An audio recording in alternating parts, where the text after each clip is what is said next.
Hello बच्चों, नमस्कार। कैसे हो? उम्मीद करता हूँ सब ठीक होगे और आप सबका बहुत बहुत स्वागत है आपके अपने छोटे से यूट्यूब प्लेटफॉर्म द बायो वाला पे।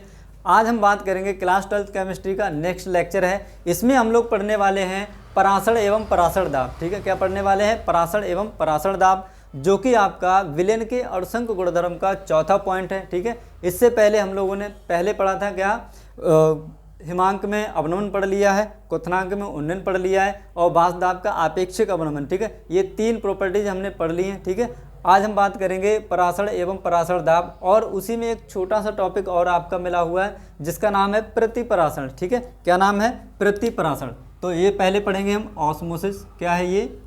ऑस्मोसिस। और ये क्या हो जाएगा आपका? Osmotic pressure. Osmotic pressure. और ये क्या हो जाएगा आपका? Reverse osmosis. ठीक है, रिवर्स ऑस्मोसिस।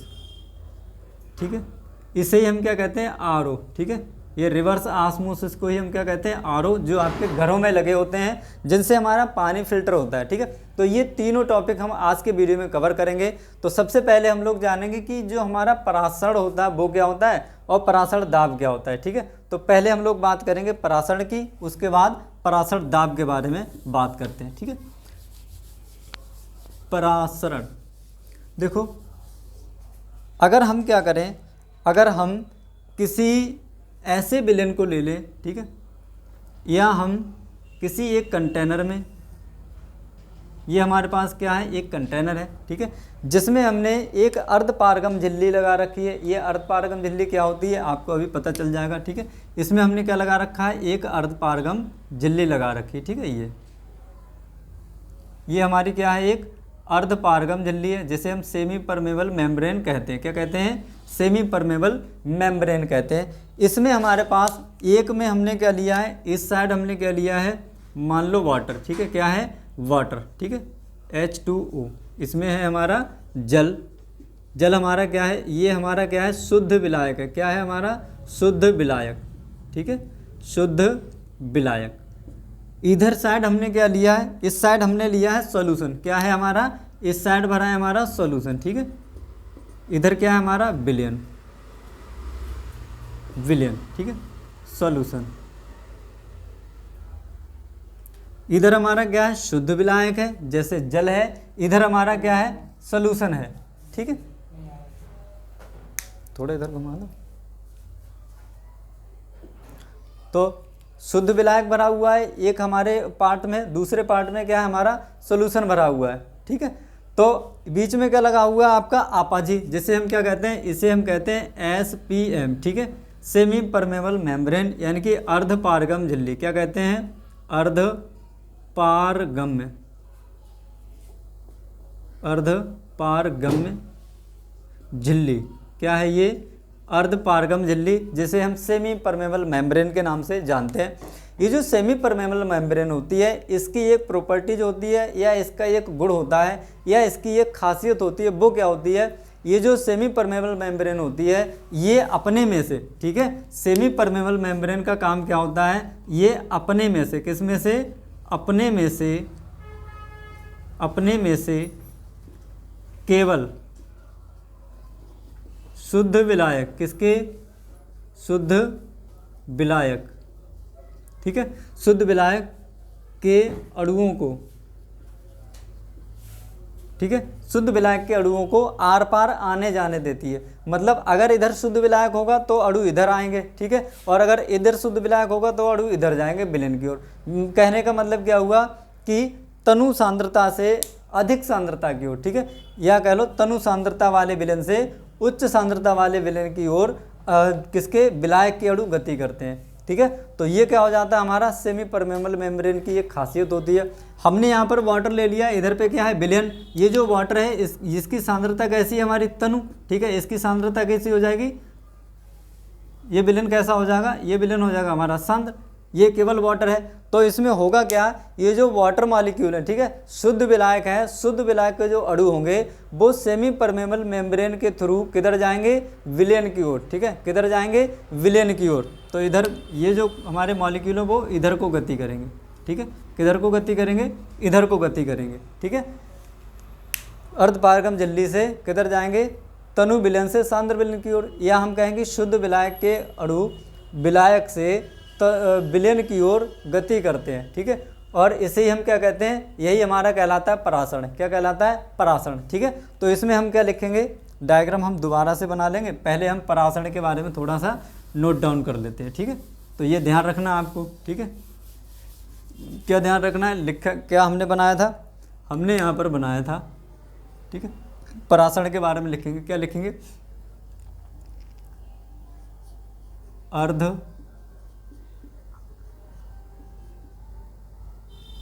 पारगम्य, ठीक है, अर्धपारगम्य झिल्ली द्वारा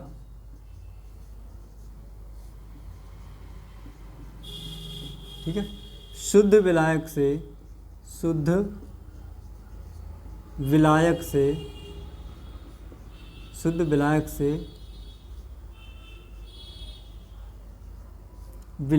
के अणुओं का, शुद्ध विलायक से विलायक के अणुओं का किसकी ओर गति करना, शुद्ध विलायक से विलायक के अणुओं का विलयन की ओर, ठीक है, किसकी ओर, विलयन की ओर गति करना, ठीक है। गति करना या प्रवाह, गति करना ही क्या कहलाता है, हमारा परासरण कहलाता है। क्या कहलाता है, परासरण कहलाता है, ठीक है, परासरण कहलाता है। अभी हमने क्या करा, अभी हमने क्या लिया है, विलयन लिया और शुद्ध विलायक लिया। अगर हम विलयन और विलायक की जगह पे एक हम ऐसा विलयन ले लें जिसकी सांद्रता कैसी हो, कम हो, यानी कि तनु विलयन ले लें, एक हम क्या करें, सांद्र विलयन ले लें, तो क्या होगा, तनु विलयन से विलायक के अणु सांद्र विलयन की ओर गति करेंगे। कहाँ जाएंगे, तनु विलयन से विलायक के अणु कहाँ जाएंगे, सांद्र विलयन की ओर, ठीक है। तो यहाँ पर हम ये भी लिख सकते हैं, यहाँ करके क्या लिख सकते हैं, तनु विलयन से विलायक के अणुओं का अर्धपारगम झिल्ली से होकर सांद्र विलयन की ओर गति करना, ठीक है। या हम क्या लिख लेंगे, या करके इसकी डेफिनेशन क्या लिखेंगे, तनु विलयन से विलायक के अणुओं का, ठीक है, तनु विलयन से विलायक के अणुओं का सांद्र विलयन की ओर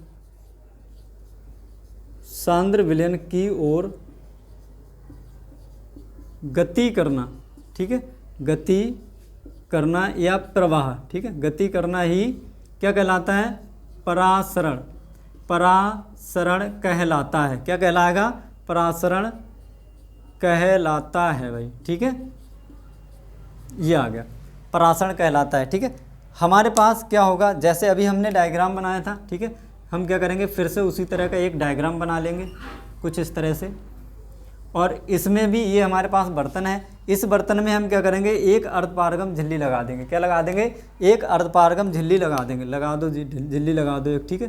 तो ये रही हमारी एक अर्धपारगम झिल्ली, ठीक है।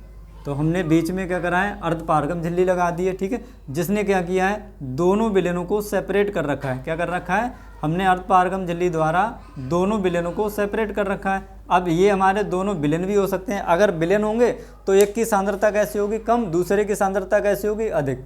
या हम क्या करें, विलयन की जगह पे एक में हमने क्या ले लिया, वाटर ले लिया है, और दूसरे में हमने क्या ले लिया है, दूसरे में हमने ले लिया सोल्यूशन, ठीक है। वो सोल्यूशन आपका क्या हो सकता है, शुगर प्लस वाटर का भी हो सकता है, ठीक है। क्या हो सकता है, शुगर प्लस वाटर, ठीक है, कोई भी हमारा क्या होगा, सोल्यूशन होगा। तो इस तरह से हम क्या करेंगे, इसमें सोल्यूशन भर देंगे और इन दोनों को हम किससे अलग कर देंगे, इन दोनों को हम SPM, ठीक है, SPM सेमी परमेबल मेम्ब्रेन द्वारा इन दोनों को क्या कर देंगे, सेपरेट कर देंगे, ठीक है। ये हमारा क्या है, इधर पे हमारा है विलायक, क्या है, यहाँ लिख देंगे हम शुद्ध विलायक, क्या है, शुद्ध विलायक, ठीक है। और इस साइड हमारा क्या है, इस साइड है हमारा विलयन, क्या है, विलयन। हमने पढ़ा था कि अर्धपारगम झिल्ली से होकर शुद्ध विलायक से विलायक के अणुओं का विलयन की ओर प्रवाह करना या गति करना ही क्या कहलाता है, हमारा परासरण कहलाता है, ठीक है। यह हमने लिखा है तनु विलयन से विलायक के अणुओं का सांद्र विलयन की ओर प्रवाह या गति करना क्या कहलाता है? ये भी हमारा परासरण ही कहलाता है। ठीक है, तो यहाँ पर क्या होगा, जो हमारा शुद्ध विलायक है इसके जो मॉलिक्यूल्स होंगे वो इधर जाने शुरू हो जाएंगे भी। ठीक है, किससे? अर्धपारगम झिल्ली से विलयन की ओर जाने शुरू हो जाएंगे। ठीक है, जब ये इधर जाने शुरू हो जाएंगे तो इसका लेवल कम होगा और इसका लेवल बढ़ेगा। ठीक है, क्या होगा, इसका लेवल, वाटर का लेवल नीचे हो जाएगा और इसका लेवल धीरे धीरे ऊपर बढ़ता जाएगा। ठीक है, धीरे धीरे इसका लेवल ऊपर बढ़ता जाएगा और इसका लेवल धीरे धीरे कमता जाएगा। क्यों? क्योंकि यहाँ पर जो शुद्ध विलायक है इसके अणु क्या कर रहे हैं? विलयन की ओर गति कर रहे हैं। तो इसका स्तर कैसा होता जाएगा? लो, और इसका स्तर कैसा हो जाएगा? थोड़ा हाई होता जाएगा। मतलब यहाँ पर जो हमारा वाटर की क्वांटिटी है वो बढ़ती जाएगी, यहाँ पर कमती जाएगी। ठीक है, तो ये नीचे होता जाएगा, ये ऊपर बढ़ता जाएगा। इसे ही हम क्या कहते हैं? परासरण। ठीक है, तो यही हमारा क्या कहलाता है? परासरण। तो यहाँ पर क्या लिख लेंगे? परासरण की क्रिया। ठीक है, तो इसमें क्या हो रहा है? परासरण हो रहा है। ठीक है, वाटर मॉलिक्यूल इधर फ्लो कर रहे हैं, तो ये हम कहेंगे क्या हो रहा है? इसमें परासरण हो रहा है। ठीक, अच्छा, इसके बाद हम बात करें, अब यहाँ पर हम पढ़ लेते हैं परासरण दाब। ठीक है, तो ये हो गया आपका परासरण। अब बात करते हैं परासरण दाब की। ठीक है, इसको अगर हम दूसरा इसके आगे और ड्रॉ करेंगे तो इसका बनेगा क्या? इसका कुछ इस तरह से बनेगा। ये हमारा क्या है? बर्तन है। ठीक है, ये हमारी अर्धपारगम झिल्ली है, ये अर्धपारगम झिल्ली है। ठीक है, तो ये जो वाटर है इसका लेवल क्या हो जाएगा? नीचे हो जाएगा, और जो हमारा विलयन है उसका लेवल क्या हो जाएगा? ऊपर हो जाएगा। ठीक है, तो इस तरह से हमारा जो नेक्स्ट स्ट्रक्चर होगा वो हमारा इस तरह से बनेगा। ठीक है, ये क्या हमारा? विलायक, और ये क्या हमारा? विलयन। ठीक है, क्या है हमारा? विलयन, और अणु हमारे इधर गति कर रहे थे अर्धपारगम झिल्ली द्वारा। ठीक है, तो इसके बाद क्या बनेगा? ये बनेगा, क्योंकि इसका जो इसमें वॉल्यूम है वो कैसा हो जाएगा? कम, इसका वॉल्यूम कैसा हो जाएगा? ज़्यादा हो जाएगा। ठीक है, इसी प्रक्रिया को हम क्या कहते हैं? इसी प्रक्रिया को हम कहते हैं परासरण। क्या कहते हैं? परासरण। ठीक है, तो सबसे पहले हमने क्या पढ़ा था? तो हमने यहाँ पर पढ़ा था परासरण। क्या लिखेंगे? परासरण। ठीक है, यानी कि ऑस्मोसिस।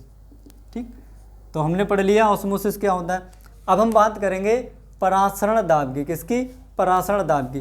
परासरण दाब को पढ़ने से पहले थोड़ा अगर हम बात करें विसरण में। ठीक है, विसरण क्या होता है? विसरण में देखो, विसरण में अगर हम बात करें, यहाँ पर विसरण में हम क्या करते हैं? दोनों जो हमारे पास सोल्यूशन होते हैं, ठीक है, दोनों सोल्यूशन को हम क्या करते हैं? एक दूसरे के संपर्क में रखते हैं। क्या करते हैं? इसमें मान लो हमारा KMnO4 का विलयन भरा हुआ है। किसका? KMnO4 का विलयन भरा हुआ है, जो कि हमारा कैसा होता है? पर्पल कलर का होता है। ठीक है, इसके बाहर क्या है? इसके बाहर हमारा सोल्यूशन भरा हुआ है। ठीक है, उसमें भी सोल्यूशन है और इसमें भी सोल्यूशन है। पर अब याद रखना है, क्या याद रखना है? इसकी जो सांद्रता है ये कैसा हमारा? ये हमारा है सांद्र। ठीक है, और ये जो हमारा विलयन इसमें है ये कैसा हमारा? ये है हमारा तनु। ठीक है, क्या है? ये हमारा तनु है। इसमें जो प्रक्रिया होती है, ठीक है, क्या पढ़ेंगे इसमें हम? विसरण। क्या पढ़ेंगे? विसरण की बात कर रहे हैं हम। विसरण आपका होता क्या है? तो विसरण में अगर हम दो भिन्न सांद्रता वाले विलयनों को ले लेते हैं, अर्थात एक की सांद्रता कैसी होती है? कम, और दूसरे की सांद्रता कैसी होती है? ज़्यादा। ठीक है, तो कम सांद्रता वाले विलयन से विलायक के अणु अधिक सांद्रता वाले विलयन की ओर आते हैं। क्या होता है?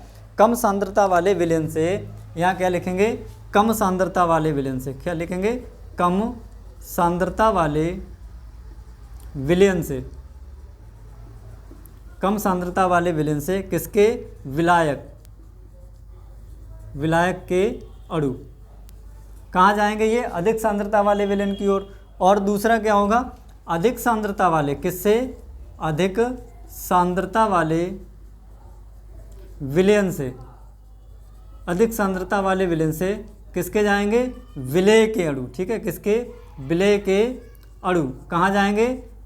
कम सांद्रता वाले विलयन की ओर। ठीक है, अधिक कम सांद्रता वाले विलयन से किसके जाएंगे? विलायक के अणु कहाँ जाएंगे? अधिक सांद्रता वाले विलयन की ओर। और अधिक सांद्रता वाले विलयन से विलेय के अणु कहाँ जाएंगे? कम सांद्रता वाले विलयन की ओर। ठीक है, अर्थात इसकी सांद्रता अगर कम है तो यहाँ से क्या आएगा? इधर, यहाँ से इधर आएगा हमारा विलायक। इसकी सांद्रता ज़्यादा है तो यहाँ से अंदर क्या जाएगा? यहाँ से अंदर जाएगा हमारा विलेय। ठीक है, तो इसमें क्या होगा? इसमें विलेय और विलायक। ठीक है, विलेय और विलायक दोनों क्या करते हैं, एक दूसरे के विपरीत दिशा में गति करते हैं, ठीक है। तो उसे ही हम क्या कहते हैं, उसे हम कहते हैं विसरण। क्या कहते हैं, इसे हम कहते हैं विसरण, ठीक है। इसमें दोनों गति करते हैं। कौन गति करता है, विलेय के अणु भी गति करते हैं और विलायक के अणु भी गति करते हैं। जबकि हमने परासरण में देखा था केवल विलायक के अणु ही गति कर रहे थे। किससे, सेमी परमेबल मेम्ब्रेन से, किधर को, विलयन की ओर। पर इसमें क्या हो रहा है, तनु विलयन से क्या जाएगा, तनु विलयन से विलायक के अणु सांद्र विलयन की ओर जाएंगे, जबकि सांद्र विलयन से विलेय के अणु कहाँ जाएंगे, तनु विलयन की ओर, ठीक है। तो इतना याद रखना है कि इसमें विसरण में, ठीक है, इसमें विलयन और विलेय, ठीक है। क्या, विलयन से विलायक के अणु और विलयन से विलेय के अणु, कम सांद्रता वाले विलयन से विलायक के अणु और अधिक सांद्रता वाले विलयन से विलेय के अणु एक दूसरे के विपरीत दिशा में गति करते हैं और इसी को हम क्या कहते हैं, विसरण कहते हैं, ठीक है। तो इसमें दोनों ही क्या करते हैं, गति करते हैं, मूवमेंट करते हैं, ठीक है। तो वही क्या होता है, हमारा विसरण होता है। अच्छा, अब हम बात करें, ठीक है, दूसरा, अब पढ़ना है परासरण दाब क्या होता है। परासरण दाब क्या होता है, ये जो परासरण की क्रिया आपको दिखाई दे रही है, ठीक है, परासरण की क्रिया दिखाई दे रही है। अगर हम इस परासरण की क्रिया को रोकना चाहें, क्या करना चाहें, इस परासरण की क्रिया को अगर आप रोकना चाहें तो कैसे रोकेंगे। इस परासरण की क्रिया को रोकने के लिए सर क्या करेंगे, ऊपर से हम प्रेशर लगा देंगे। क्या करेंगे, यहाँ पर अगर हम कोई पिस्टन ऐसे रख दें, ठीक है, यहाँ पर अगर हम पिस्टन रख दें और पिस्टन के ऊपर छोटा सा बाट रख दें, क्या करें, पिस्टन के ऊपर अगर हम उतना बाट रख दें या उतना दाब लगा दें जो क्या करे, इस परासरण की क्रिया को रोक दे। क्या करे, इस परासरण की क्रिया को रोक दे, अर्थात विलायक से शुद्ध विलायक से विलायक के अणुओं का विलयन की ओर प्रवाह रुक जाए, ठीक है। तो इस पर हम क्या लगाएं, कोई बाहरी दाब लगा दें, वो क्या करे, इस परासरण की क्रिया को रोक दे। उसी बाहरी दाब को हम क्या कहते हैं, परासरण दाब कहते हैं भाई। क्या कहते हैं, परासरण दाब कहते हैं, ठीक है। तो विलयन पर लगाया गया वह आवश्यक बाहरी दाब जो विलयन में परासरण की क्रिया को रोक देता है, वही क्या कहलाता है, हमारा परासरण दाब कहलाता है, ठीक है। समझ आएगा, चलो समझ आ गया होगा। अब हम बात करते हैं, पहले तो इसमें थोड़ी सी हम डेफिनेशन लिख लेते हैं। क्या लिखेंगे यहाँ, परासरण दाब, ठीक है, परासरण दाब यानी कि ऑस्मोटिक प्रेशर। ऑस्मोटिक प्रेशर होता क्या है, अभी हमने जाना था। ये लगता किधर है, ये केवल विलयन की साइड लगेगा। किधर लगेगा, विलयन की साइड लगेगा, विलायक की साइड नहीं लगेगा। तो किस पर लगता है, ये हमेशा विलयन पर ही लगाया जाता है, ठीक है। किस पर लगाया जाता है, विलयन पर। इसमें लिखेंगे क्या, इसमें लिखेंगे, क्या लिखेंगे, विलयन पर। किस पर, विलयन पर लगाया गया वह आवश्यक बाहरी दाब, ठीक है, वह आवश्यक न्यूनतम, क्या लिखेंगे, न्यूनतम बाहरी दाब जो क्या कर दे, जो परासरण की क्रिया को रोक दे। क्या कर दे, रोक दे, ठीक है। क्या कहलाता है, परासरण दाब कहलाता है, परासरण दाब कहलाता है, ठीक है। समझ आया।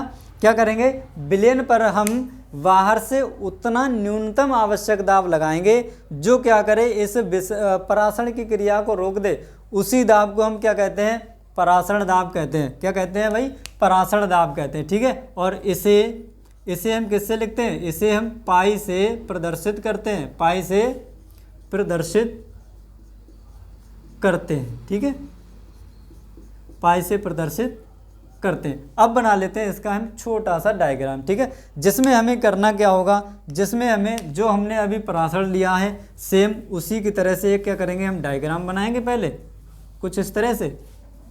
ये बन गया हमारा एक अच्छा सा डायग्राम, ठीक है। चलो हम इसमें क्या करेंगे, इसमें लगाएंगे एक अर्धपारगम झिल्ली जो कि क्या करेगी, जो विलयन और विलायक, ठीक है, दोनों को सेपरेट करेगी। क्या करेगी, विलयन और विलायक दोनों को सेपरेट करने का काम करेगी। तो लो भाई, ये बन गया हमारा क्या, अर्धपारगम झिल्ली, और जिससे हमने क्या करा है, विलयन और विलायक को क्या कर दिया, सेपरेट कर दिया, ठीक है। तो एक जगह हम इधर पे क्या कर लेंगे, इधर पे हम भर लेंगे हमारा विलयन, ठीक है, और इधर पे हम भर लेंगे क्या, ये है हमारा विलायक, ठीक है। तो एक तरफ है हमारा विलेन और दूसरी तरफ हमारा क्या है, विलायक है भाई, ठीक है। तो इधर हमारा क्या है, विलायक है, तो आप इधर बना लेंगे पानी पानी और इधर बना लेंगे विलेन विलेन, ठीक है। तो सपोज दैट ये हमारा क्या है, ये है हमारा विलेन, क्या है, विलेन, और ये हमारा क्या है, विलायक, ठीक है। विलायक यानी कि शुद्ध जल, क्या है, शुद्ध जल है, ठीक। तो इसकी सांद्रता कैसी होगी, सांद्रता कैसी होगी इसकी, तनु, यानी कि तनु विलेन है, और ये कैसा है हमारा, सांद्र, यानी कि थोड़ा सा गाढ़ा है, ठीक है। तो इधर से इधर जाएंगे, ठीक है, सीधी सी बात है। और ये क्या है हमारा, ये है SPM, ठीक है, जिसे हम कहते हैं सेमी परमेबल मेम्ब्रेन, ठीक है। प्रॉपर्टीज को आपको पता ही है, ये किसको जाने देती है, ये केवल विलेन से विलायक के अणुओं को ही अपने पार से, अपने से आर पार होकर जाने देती है, ठीक है। चाहे विलेन हो आपका, चाहे शुद्ध विलायक हो, विलायक के अणुओं को ही ये जाने देगी, ठीक है, और विलेय के अणुओं को नहीं जाने देगी, ठीक है। तो अब जब ये हमारी प्रक्रिया होगी भाई, यानी कि ये क्या करेंगे, मॉलिक्यूल इधर जाने शुरू कर देंगे, ठीक है। अभी हमने क्या करा, ऊपर कोई प्रेशर नहीं लगाया है, तो मॉलिक्यूल इधर जाएंगे, इसका स्तर क्या होगा, कमेगा, और इसका स्तर क्या होगा, बढ़ेगा, ठीक है। हमें करना क्या है, हमें यही तो रोकना है, क्या करना है, ये जो आपके विलायक के मॉलिक्यूल हैं विलेन की ओर जा रहे हैं, ठीक है, क्या कर रहे हैं, विलायक के मॉलिक्यूल विलेन की ओर जा रहे हैं, इनका प्रवाह ही या इनका मूवमेंट ही हमें क्या करना है, रोकना है, ठीक है। तो इसको रोकने के लिए हम क्या करेंगे, इस पर, ठीक है, यहाँ पर एक क्या लगा देंगे, यहाँ लगा देंगे भाई एक पिस्टन, क्या लगा देंगे, यहाँ लगा दी हमने एक पिस्टन, ठीक है।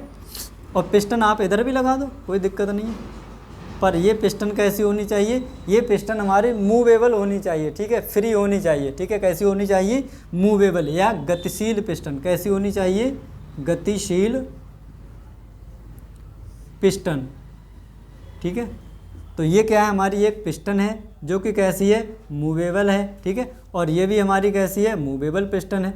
हम करेंगे क्या, इधर से अगर हम दाब लगाएंगे, ठीक है, तो क्या होगा, तो ये प्रक्रिया हमारी और बढ़ जाएगी। पर हमें क्या करना है, हमें क्या करना है, हमें ये परासरण की क्रिया को रोकना है ना।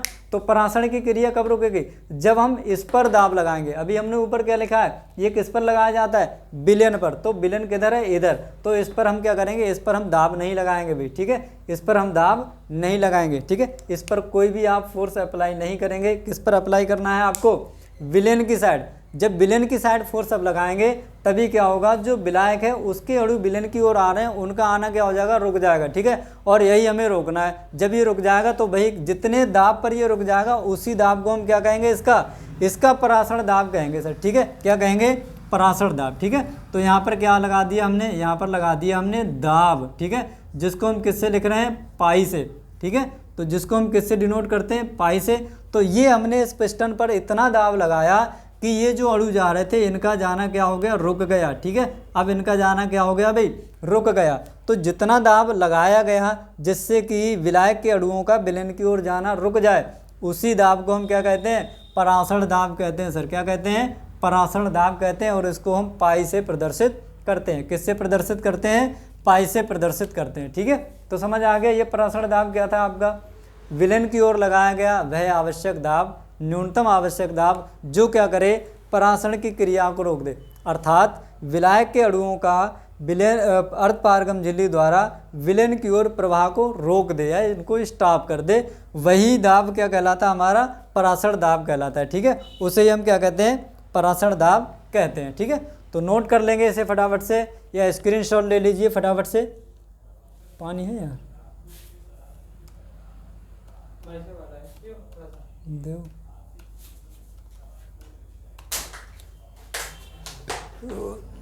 इसे नोट कर लीजिए, स्क्रीनशॉट ले लीजिए फटाफट से, ठीक है।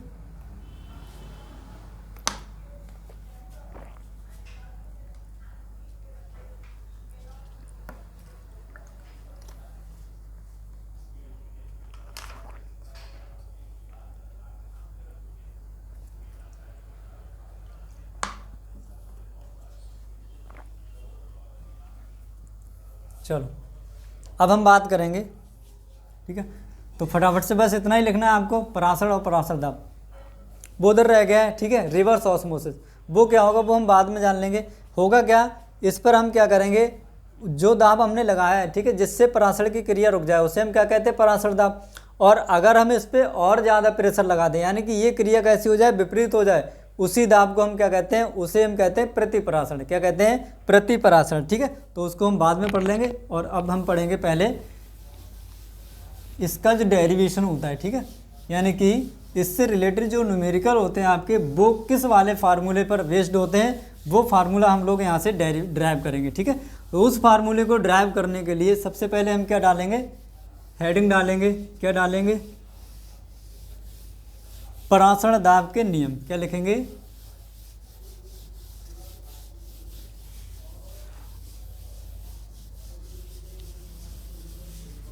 बड़ा गंदा करती है इसमें।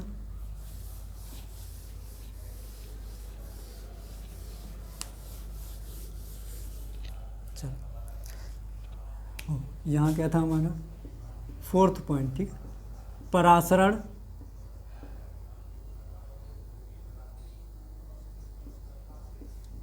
एवं परासरण दाब, परासरण एवं परासरण दाब। ठीक है, और छोटा था हमारा प्रतिपरासरण। अब हम क्या करेंगे, परासरण दाब। ठीक है, परासरण दाब के कुछ नियम हैं, उनको हम जानेंगे, जिसके सहायता से हम क्या करेंगे, किसी भी विलेन का परासरण दाब कैलकुलेट कर लेंगे, या उसका मॉलिक्यूलर वेट कैसे निकालते हैं वो हम लोग यहाँ पर कैलकुलेट करना सीखेंगे। ठीक है, तो छोटा सा लिखेंगे क्या, परासरण दाब के नियम। क्या है परासरण दाब के नियम, ठीक है, वो हम जानते हैं। तो सबसे पहले अगर हम बात करें नंबर एक में क्या कहते हैं, नंबर 1 में हमारे जो वायल वान ठाप नियम है। ठीक है, किसका, वायल वान ठाप नियम है। क्या लिखेंगे, ये हमारा क्या है, वायल वांट हाफ नियम।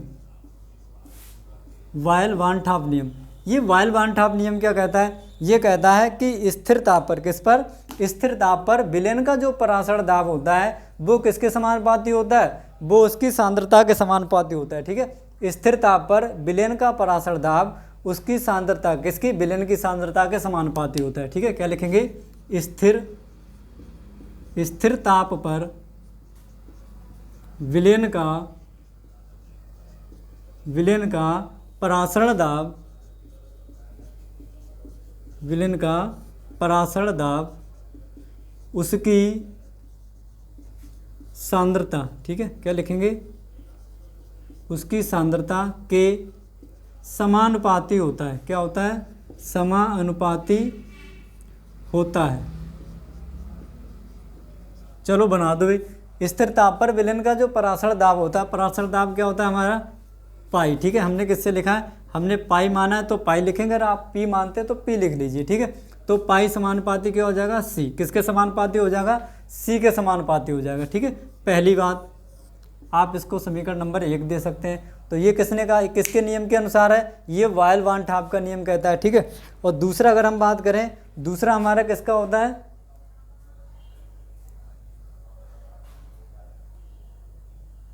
ठीक, दूसरा हमारा बी पॉइंट क्या होता है,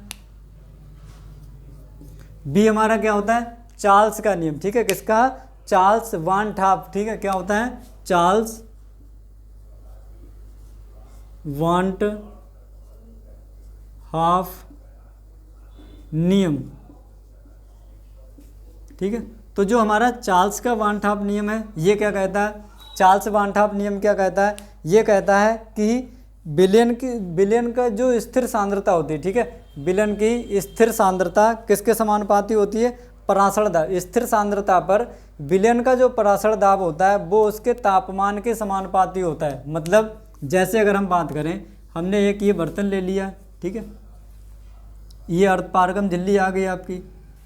ठीक, इधर क्या है हमारा, इधर हमारा विलायक है। ठीक है, और इधर पे क्या है हमारा, विलेन है। ठीक है, अब कह रहा है कि स्थिर सांद्रता पर विलेन का जो परासरण दाब होता है वो तापमान के समानुपाती होता है। अर्थात अगर हम बात करें यहाँ पर, ठीक है, यानी कि पाई समानुपाती किसकी बात कर रहा है, ये टी की बात कर रहा है। ठीक है, तो ये कहने का तात्पर्य क्या है, ये कह रहा है अगर हमारा परासरण दाब ज़्यादा होगा, कब, जब टेम्परेचर बढ़ जाएगा। अब देखो, मान लो इसको हमने क्या किया, इसको अगर आपने हीट करना शुरू किया, क्या करा, अगर आप इसको हीट करेंगे तो क्या होगा, ये जो हमारा विलेय होगा, विलायक होगा, इसके जो मॉलिक्यूल होंगे, ठीक है, उनकी काइनेटिक एनर्जी, ठीक है, यानी कि गतिज ऊर्जा क्या हो जाएगा, उनकी जो गतिज ऊर्जा होगी वो क्या हो जाएगी, वो बढ़ जाएगी सर, क्या हो जाएगा, बढ़ जाएगी, ठीक है। जब इनकी गतिज ऊर्जा बढ़ जाएगी और ये बहुत तेज़ी से मोशन करेंगे तो क्या होगा, इनका फ्लो भी बढ़ जाएगा, क्या बढ़ जाएगा, इनका फ्लो बढ़ जाएगा विलायक से विलेन की ओर। जब फ्लो बढ़ जाएगा तो भाई ये परासरण रोकने के लिए, ठीक है, तो इस परासरण को रोकने के लिए हमें दाब ज़्यादा लगाना पड़ेगा, ठीक है, तो परासरण दाब हमें क्या करना पड़ेगा, ज़्यादा लगाना पड़ेगा। तो वही लिखा है परासरण दाब ज़्यादा होगा कब, जब टेम्परेचर आप बढ़ाएंगे, तो तापमान बढ़ाएंगे, मॉलिक्यूल्स की जो काइनेटिक एनर्जी है वो बढ़ जाएगी, यानी कि बहुत तेज़ी से गति करने लगेंगे और इनका जो फ्लो है वो विलेन की ओर बढ़ जाएगा। जब फ्लो बढ़ जाएगा तो अब हमें इस फ्लो को रोकने के लिए पहले से कहीं ज़्यादा दाब लगाना पड़ेगा, ठीक है, तो दाब ज़्यादा होगा कब, जब टेम्परेचर आपका ज़्यादा होगा, ठीक है। समीकरण 1 और 2 की अगर हम बात करें तो इनसे क्या मिल जाएगा, यहाँ लिखेंगे समीकरण 1 व 2 से, समीकरण 1 व 2 से, समीकरण 1 व 2 से क्या मिल जाएगा, यहाँ से देखो हमें मिल जाएगा पाई इजकल टू CRT, क्या मिल जाएगा, पाई इजकल टू CRT, ठीक है, या यूँ कह लो पाई समानुपाती RT। तो ये जो C है ये क्या हमारा, ये सांद्रता है, ठीक है, क्या है, ये कॉन्सेंट्रेशन है, ठीक है, किसकी, विलेन की, ठीक है। तो क्या लिखेंगे, जहाँ पाई क्या है हमारा, परासरण दाब, ठीक है, क्या है, परासरण दाब है, ठीक। C क्या है हमारी, सांद्रता है, C क्या है, सांद्रता, कॉन्सेंट्रेशन, और R क्या है, नियतांक, ठीक है, ये क्या है हमारा, गैस नियतांक, ठीक है, R क्या हमारा, गैस नियतांक, ठीक है, जिसका मान आपका कितना होता है, जिसका मान होता है 0.081, ठीक है, 821। और T क्या हमारा, T हमारा क्या है, तापमान है, क्या है, तापमान, ठीक है, जो कि केल्विन में रखना है, ठीक है। और R का मान होता है कितना है, R का मान होता है 0.0821, कितना होता है, 0.081, ठीक है, जो कि हमारा एक गैस कांस्टेंट है, ठीक है, गैस कांस्टेंट है, ठीक है, लीटर एटीएम, मोल इनवर्स और किलो इनवर्स। मात्रक क्या होता है इसका, मात्रक लिख लो, लीटर एटीएम, केल्विन इनवर्स और मोल इनवर्स, ठीक है। तो ये क्या होता है, इसका मात्रक होता है किसका, गैस कांस्टेंट का, ठीक है, या गैस नियतांक का, ठीक है। तो यहाँ से पाई इक्वल टू क्या मिल जाएगा हमें, C इंटू RT, पाई बराबर क्या हो जाएगा, C इंटू RT। C क्या हमारी कॉन्सेंट्रेशन है। अगर हम कॉन्सेंट्रेशन की बात करें, ठीक है, सांद्रता की बात करें, तो ये क्या होता है, सांद्रता किसी चीज़ की, क्या होगा किसी चीज़ की अगर हम सांद्रता निकालेंगे, ठीक है, C बराबर क्या हो जाएगा, number of moles of solute, यानी कि विलेय के मोल, ठीक है, किसके, विलेय के मोल, और नीचे क्या लिखते हैं हम, आयतन, ठीक है, क्या लिखते हैं, विलयन का आयतन। तो ऊपर के लिखेंगे हम विलेय के मोल, क्या लिखेंगे, विलेय के मोल, और नीचे क्या लिखेंगे हम, आयतन, ठीक है। तो विलेय के मोल यानी कि क्या लिख सकते हो आप, NV लिख सकते हो, ठीक है, और नीचे क्या लिख सकते हैं हम, B। तो ये हो जाएगा हमारा किसके बराबर, C। तो यानी कि C इक्वल टू क्या लिख सकते हैं हम, NV अपॉन V, क्या लिख सकते हैं, NV अपॉन V। तो इसको अगर हम C की जगह पे रखेंगे तो हमें यहाँ से क्या मिलेगा, अगर हम C का मान यहाँ से उठाकर C का मान इसकी जगह पे रखेंगे तो हमें क्या मिलेगा, तो ठीक है, तो क्या हो जाएगा, इसको नाम दे दो समीकरण नंबर 3, और यहाँ से क्या लिखेंगे, तो C का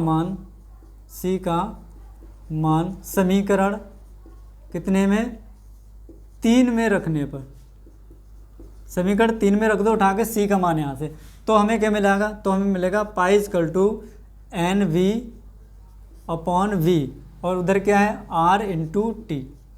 तो ये हमें मिल जाएगा यहाँ से, ठीक है, क्या मिल जाएगा, pi equal to NV upon V R into T, ठीक है। तो ये हमें क्या मिल जाएगा, यहाँ से मिल जाएगा, ठीक है, जहाँ N क्या है, NV क्या है, नंबर ऑफ मोल्स है, ठीक है, और V क्या है हमारा वॉल्यूम है। अब हम क्या करें, अगर इस वॉल्यूम को इधर ले जाएं, ठीक है, तो pi into B equal to NV/RT हो जाएगा। यहाँ पर क्या हो जाएगा, या हम इसको ऐसे लिखते हैं, pi into B equal to क्या हो जाएगा, NV into R into T, ठीक है। तो इसको इस तरह से भी लिखा जा सकता है, ठीक है। इस तरह से भी हम क्या कर सकते हैं, लिख सकते हैं। एन वी क्या है, मोल्स है, ठीक है। चूँकि अगर हम बात करें यहाँ पर एन वी, ठीक है, एन वी क्या है, ये मोल्स हैं, किसके मोल हैं, विलेय के। तो विलेय के मोल निकालेंगे कैसे, विलेय के मोल निकालने के लिए क्या चाहिए होता है, विलेय का भार, यानी कि विलेय का वेट और विलेय का मॉलिक्यूलर वेट, ठीक है। तो यहाँ क्या लिखेंगे, स्मॉल डब्ल्यू बी और स्मॉल एम बी, ठीक है। तो ये एन का मान उठाकर हम यहाँ पे रख देंगे, तो हमें क्या मिल जाएगा, तो यहाँ से क्या मिलेगा, यहाँ से हमें मिल जाएगा pi into B, pi into B equal to क्या मिल जाएगा, small W B upon M B, और इधर क्या हो जाएगा आर इंटू टी, क्या हो जाएगा आर इंटू टी, ठीक है।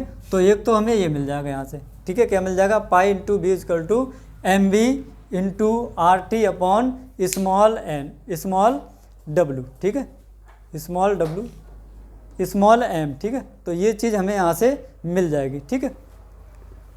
अच्छा, तो इसको क्या करेंगे, स्टार लगा लेंगे इस वाले फार्मूले पे, ठीक है। ये फार्मूला आपका क्या बताएगा, यहाँ से आप पाई का मान भी निकाल सकते हैं, यहाँ से आप बी का मान निकाल सकते हैं। अगर यहाँ से स्मॉल एम का मान निकालने को दे दिया जाए आपको, ठीक है, स्मॉल एम का मान अगर आपको निकालने को दे दिया जाए तो कैसे निकालेंगे, ठीक है। स्मॉल एम बराबर क्या हो जाएगा, स्मॉल एम बराबर इसकी मल्टीप्लाई इसमें करेंगे, ठीक है। देख लो स्मॉल एम बराबर क्या निकल के आएगा, यहाँ मान लेंगे हम 1, ठीक है, इसकी मल्टीप्लाई इसमें, यानी कि क्या हो जाएगा pi into B into small M B equal to क्या हो जाएगा small M W B into R into T, ठीक है। ये चीज़ हमारे पास हो जाएगी। स्मॉल एम बी हमें निकालना है, क्या करना है, स्मॉल एम बी निकालना है। तो वो क्या जाएगा, स्मॉल एम बी बराबर small M B equal to क्या हो जाएगा हमारा small W B into R into T upon में क्या आ जाएगा पाई इंटू बी, क्या आ जाएगा पाई इंटू बी। तो यहाँ से क्या कर सकते हैं हम स्मॉल डब्ल्यू, ठीक है, जो कि स्मॉल डब्ल्यू हमारा क्या है, ये क्या है विलेय का भार अणुभार है, ठीक, विलेय का अणुभार है। स्मॉल एम बी क्या है हमारा विलेय का अणुभार है, ठीक है। तो विलेय का अणुभार हम लोग यहाँ से कैलकुलेट आसानी से कर सकते हैं, ठीक है। यहाँ से विलेय का अणुभार आप आसानी से कैलकुलेट कर सकते हैं, ठीक है। तो ये तो था हमारा परासरण और परासरण दाब, और एक छोटा सा हमारा बचा हुआ है जिसका नाम हमने लिया था क्या, प्रतिपरासरण, ठीक है। क्या है प्रतिपरासरण, जिसे हम ऑस्मोसिस कहते हैं, ठीक है, वो हमें और देखना है। चलो, प्रतिपरासरण की अगर हम लोग यहाँ पे बात करें तो इसका बस इतना ही डेरिवेशन है, ठीक है। पाई का मान हम यहाँ से निकाल लेंगे। पाई का मान कैसे निकलेगा, यहाँ सांद्रता दे रखी होगी विलेन की, आर क्या है आपका गैस नियतांक है, टेम्परेचर आपको दे रखा होगा, ठीक है, 25 डिग्री सेंटीग्रेड या 30 डिग्री सेंटीग्रेड, उसको रखना किस में, केल्विन में रखना है।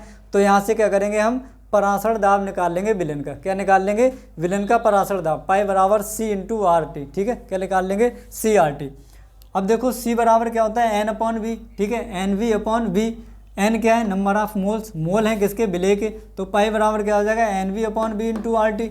अब देखो एन वी क्या होता है हमारा, ये क्या होता है W B upon M B, तो एन वी की जगह पे हम उठा के ये मान रख देंगे, यहाँ पे क्या आ जाएगा small W B upon small M B into R T, ठीक है।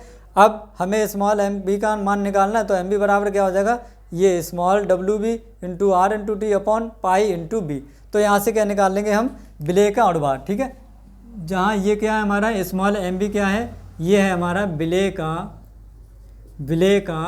अणुभार, विलेय का अणुभार, ठीक है। आ रहा है यहाँ तक देखना,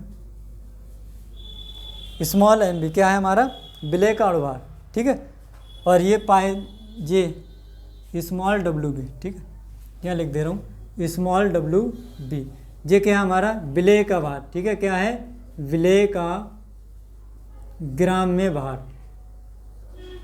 विलेय का ग्राम में भार, ठीक है। और बी क्या है हमारा, बी क्या है हमारा, बी है हमारा विलेन का आयतन, क्या है आयतन है, ठीक है।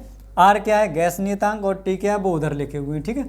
तो ये तो था हमारा परासरण दाब, ठीक है। किस तरह से कैलकुलेट करेंगे वो हमें यहाँ पर फार्मूले दे रखे हैं। अब एक छोटा सा टॉपिक बचता है आपका रिवर्स ऑस्मोसिस, ठीक है।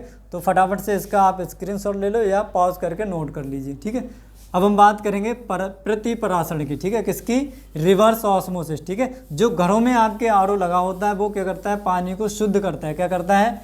पानी को प्यूरिफाई करता है। उसमें भी रिवर्स ऑस्मोसिस की प्रक्रिया होती है, या यूं कह लें जो समुद्री यानी कि सलाइन वाटर होता है उसको भी रिवर्स ऑस्मोसिस के थ्रू ही प्यूर किया जाता है, ठीक है। या सलिन वाटर का यानी कि समुद्री जल का जो प्यूरिफिकेशन होता है वो भी आरओ प्रक्रिया के द्वारा हम क्या करते हैं? उसको शुद्ध करते हैं, ठीक है। तो क्या लिखेंगे? प्रतिपरासरण,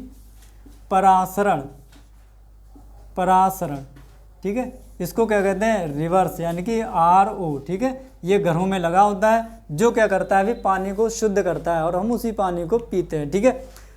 अगर हम बात करें आरओ की रिवर्स ऑस्मोसिस, जैसे हमने ऑस्मोसिस यानी कि परासरण दाब पढ़ा था, अगर हम परासरण दाब को इतना कर दें, कितना कर दें, जिससे कि परासरण की क्रिया विपरीत होने लगे। क्या होने लगे? परासरण की क्रिया विपरीत होने लगे, तो वही क्या कहलाता है हमारा? उसी को हम कहते हैं रिवर्स ऑस्मोसिस। क्या कहते हैं? प्रतिपरासरण कहते हैं, ठीक है। क्या कहते हैं उसे हम कहते हैं प्रतिपरासरण, ठीक है। तो इसको बनाने के लिए सबसे हम पहले हम क्या लिखेंगे? देखो, चाहे पहले बना लो या लिख लो, तो मैं यहाँ पे बना दे रहा हूँ, इधर हम लिख देंगे, ठीक है। ये रहा हमारे पास एक कंटेनर, ठीक है। इसमें क्या लगा हुआ है? हमारा एक अर्धपारगम झिल्ली लगी हुई है, ठीक। अर्धपारगम झिल्ली लगी हुई है, वो चादर गिरा दो। ये हमारे पास क्या लगी हुई है? एक अर्धपारगम झिल्ली लगी हुई है। और हम जानते हैं अर्धपारगम झिल्ली का काम क्या होता है? ये केवल अपने से होकर विलायक के अणुओं को विलयन की ओर जाने देती है, ठीक है। यहाँ पर हमारा क्या भरा है? शुद्ध विलायक, ठीक है। क्या है यहाँ पे? शुद्ध विलायक। और यहाँ पर क्या है हमारा?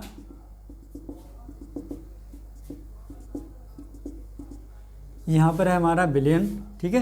क्या है इसमें? विलयन। और इधर क्या है हमारा? विलायक, ठीक है। क्या है? विलायक, ठीक है। अगर आपने ये दोनों विलयन लेने हैं तो ये जो विलयन है एक कैसा होना चाहिए हमारा? तनु विलयन। एक कैसा होना चाहिए? तनु विलयन।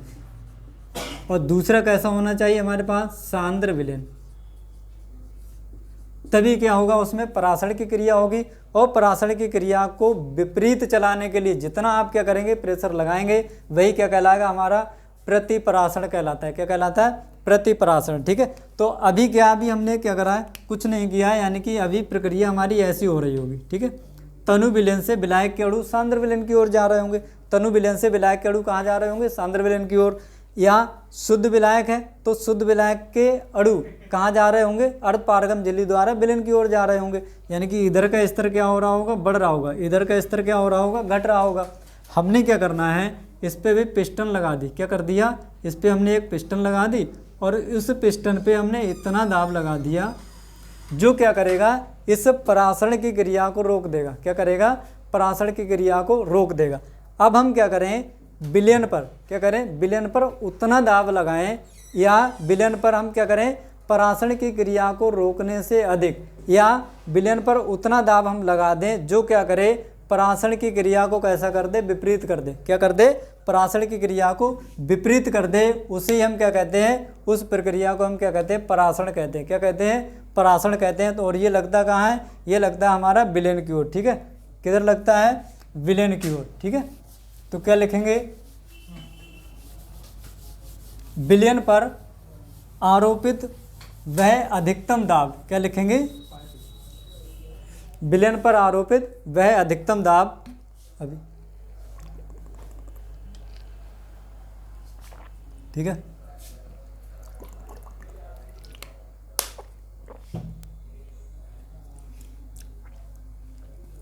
ठीक है गाइस, क्या लिखेंगे? विलयन पर आरोपित वह अधिकतम दाब जो क्या करे?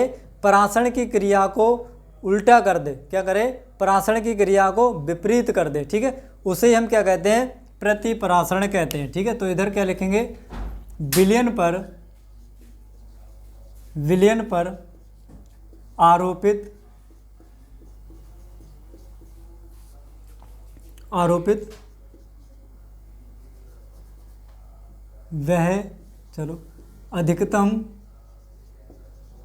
वह अधिकतम दाब जो परासरण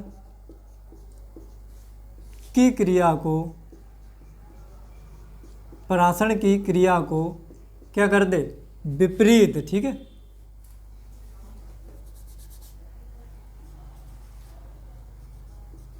विपरीत दिशा में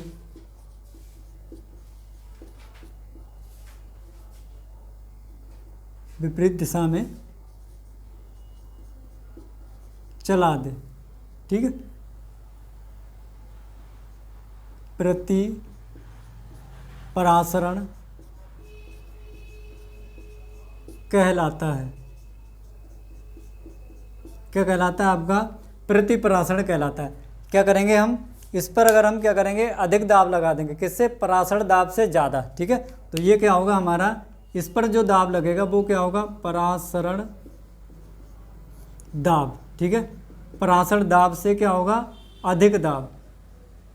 जब हम इस पर परासरण दाब से अधिक दाब लगा देंगे तो क्या होगा, ये प्रक्रिया अब हमारी कैसे होने लगेगी, ये प्रक्रिया अब हमारी इधर को होने लगेगी, ठीक है। किधर को, इधर को, ठीक है, किधर होने लगेगी, अब मॉलिक्यूल इधर से इधर आने लगेगी, ठीक है। और अब स्तर क्या होगा, इसका बढ़ने लगेगा, ठीक है। और विलेन का स्तर क्या हो जाएगा, कम होने लगेगा, जिससे कि क्या होगा, ये जो हमारा विलेन है इससे विलायक के अणु कहाँ चले जाएंगे, शुद्ध विलायक की ओर, ठीक है। विलेन से विलायक के अणु कहाँ चले जाएंगे, शुद्ध विलायक की ओर, ठीक है। तो यही क्या कहलाता है, हमारा प्रतिपरासरण कहलाता है, ठीक है। जब हम क्या करते हैं, विलेन पर उतना दाब लगा देते हैं जो क्या करता है, परासरण की क्रिया को विपरीत कर देता है या उसको उल्टा कर देता है। उस क्रिया में होता क्या है, विलेन से विलायक के अणु किधर चले आते हैं, शुद्ध विलायक की ओर, ठीक है। और वही हमारा क्या कहलाता है, प्रतिपरासरण कहलाता है। क्या कहलाता है, प्रतिपरासरण कहलाता है, ठीक है। अब हम बात करें, अच्छा परासरण का सबसे अच्छा उदाहरण क्या होता है, परासरण का उदाहरण, जैसे अगर आप किशमिश को पानी में डाल देते हैं, क्या कर देते हैं, अगर हम किशमिश को पानी में डाल देते हैं तो देखते हैं कि वह कुछ समय बाद फूल जाती है। क्या हो जाता है, कुछ समय बाद फूल जाती है, ठीक है। जब हम क्या करते हैं, किशमिश को अगर हम पानी में डाल देते हैं तो यहाँ पर क्या है, ये हमारी किशमिश है और इसमें क्या भरा हुआ है, हमारा पानी भरा हुआ है, ठीक है। क्या भरा हुआ है, इसमें पानी। तो ये जो पानी है ये कैसा है, हमारा तनु, यानी कि पानी की सांद्रता कैसी है, कम। और जो हमने इसमें क्या लिया है, इसमें जो हमने किशमिश ली है, ठीक है, उसके अंदर जो सैक भरा हुआ है, ठीक है, वो कैसा है, पानी की तुलना में गाढ़ा है। तो ये कैसा होगा हमारा, सांद्र, कैसा होगा, सांद्र, ठीक है। तो हमने क्या पढ़ा था, हमने ये पढ़ा था कि विलायक के अणु तनु विलेन से कहाँ जाते हैं, सांद्र विलेन की ओर, ठीक है। यानी कि इसमें जो प्रक्रिया होगी वो कैसी होगी, इधर को होगी, ठीक है। विलेन के अणु, विलायक के अणु कहाँ जाएंगे, किशमिश में, ठीक है। और किशमिश क्या हो जाएगी, ये फूल जाएगी। तो ये हमारा परासरण का एक सबसे अच्छा उदाहरण है। तो हमने आज जाना था परासरण क्या होता है और परासरण दाब क्या होता है, विसरण के बारे में भी थोड़ा हमने जाना था क्या होता है, और प्रतिपरासरण भी हमने जाना क्या होता है। इसी प्रक्रिया द्वारा क्या करते हैं, जो समुद्री पानी होता है, ठीक है, उसमें जो हमारे खनिज लवण होते हैं, ठीक है, या साल्ट होता है, तो वो हमारा क्या होता है, विलेन। तो उस पर हम क्या करते हैं, अधिक दाब लगा देते हैं, जिससे विलायक के अणु कहाँ आ जाते हैं, बाहर खाली जगह में आ जाते हैं, ठीक है। और उनको हम क्या कर लेते हैं, अलग कर लेते हैं। वही हमारा क्या हो जाता है, पीने योग्य पानी बन जाता है, ठीक है। तो आरओ द्वारा क्या करते हैं हम, सैलिन वाटर यानी कि समुद्र के जल को भी शुद्ध कर लेते हैं, ठीक है। तो उम्मीद करता हूँ समझ में आया होगा आपको। अगर वीडियो अच्छा लगा हो तो वीडियो को लाइक कर देना, और अब तक आपने चैनल को सब्सक्राइब नहीं किया है या आप चैनल पर पहली बार विजिट कर रहे हैं तो चैनल को सब्सक्राइब कर दें और वीडियो अपने साथियों को शेयर कर दें, ठीक है। थैंक यू, धन्यवाद।